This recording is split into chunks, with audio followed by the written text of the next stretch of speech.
As you continue on your chess journey, it's a great feeling when you start to win more games and notice that you are making stronger moves. If you really want to take your game to the next level, it's essential to start thinking about your opponent's moves and truly understanding their ideas before deciding on your own move. The most obvious idea behind an opponent's move is a check, such as Queen b1, delivering a check to our king. Since our king is under attack, it's easy to react instantly and play King h2. Unfortunately, if we play too quickly, we risk missing the entire story behind our opponent's move. Before responding, try to understand all of the things your opponent's move does. Yes, Black's queen checked White's king, but was that the only purpose of the move? Notice Black's queen was also attacking the unprotected bishop, so Black can play queen takes b5. Black is no longer down a piece and has a good position. Let's take a look at this position again. Now that we understand that Black's queen is attacking both our king and unprotected bishop, known as a double attack, is there a way we can both block the check and protect our bishop? If you found bishop f1, great job! We block the check and protect our bishop at the same time, so White is up a piece and enjoys a great position. Now let's take our game to the next level and start to think seriously about our opponent's moves and ideas in the following examples. In this position, after Black plays knight b4, instead of immediately focusing on what we should do, let's make sure we understand the point behind Black's last move. When a knight begins to jump, we want to carefully consider where it may land. Knight takes a2 looks pointless because we can simply capture it with our rook. Where else is the knight attacking? That's right, the pawn on c2. Notice that Black's bishop on f5 is also attacking that pawn.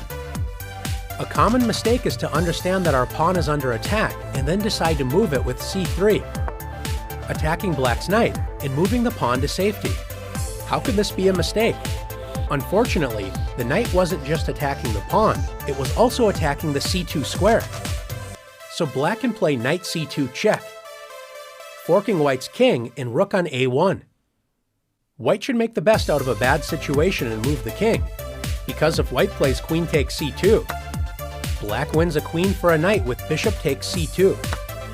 Let's take a second look at this position and try to find a better option for White. Since Black has two pieces attacking the c2 square, and we only have one defender, the queen, what should we do about this threat? If we play e4, trying to block the Black bishop's diagonal, Black will simply capture the pawn with the bishop, and we still have to solve our main problem, the weak c2 square. Feel free to pause the video if you'd like more time to think about the position. If you found the defensive resource knight a3, great job! We don't usually like moving our knight to the edge of the board where it controls fewer squares, but this inconvenience is easier to accept than losing a serious amount of material.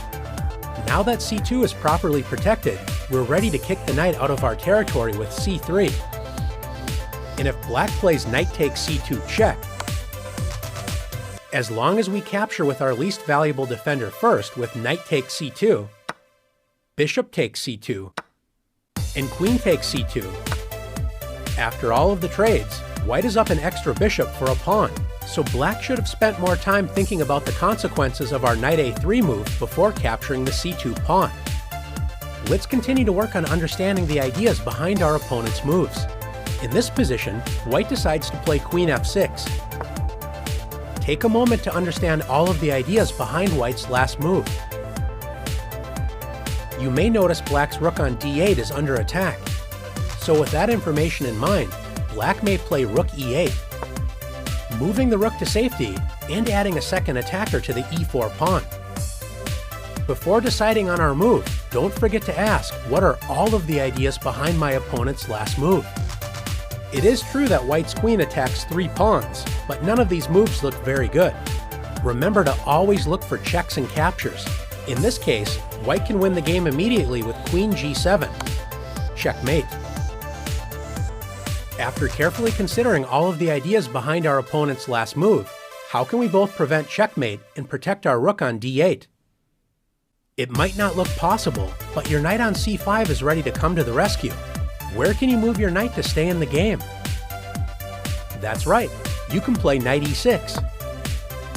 This move prevents checkmate on g7, as the knight would simply capture the queen, and it also protects the rook on d8. Knight e6 isn't the first move that may come to mind, but by taking the time to fully understand the ideas behind your opponent's move, we can find these important resources.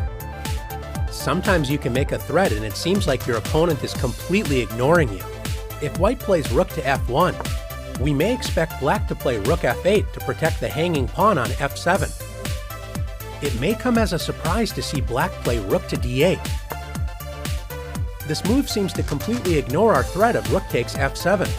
Of course, sometimes your opponent only focuses on their own moves and misses the purpose behind your moves.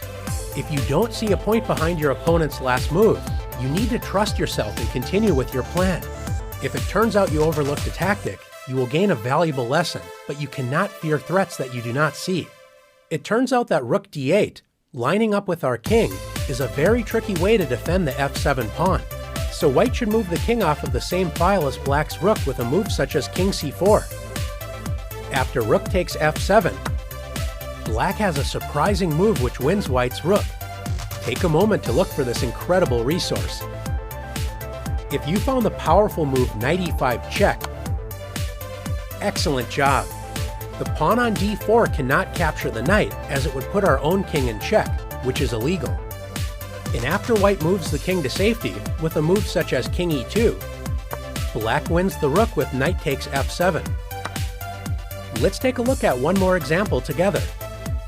Chess is such a beautiful game as there are so many layers to discover. In this position, black plays knight takes b3. What is the point of this move? It looks like black is simply offering a trade of pieces. One way to help improve your game is to ask yourself every time your opponent makes a move, if my opponent had another move, what would they play? We might assume black would simply move the knight to safety and be up a piece. If white doesn't think carefully about this question and simply plays a takes b3, white is in for a rude awakening.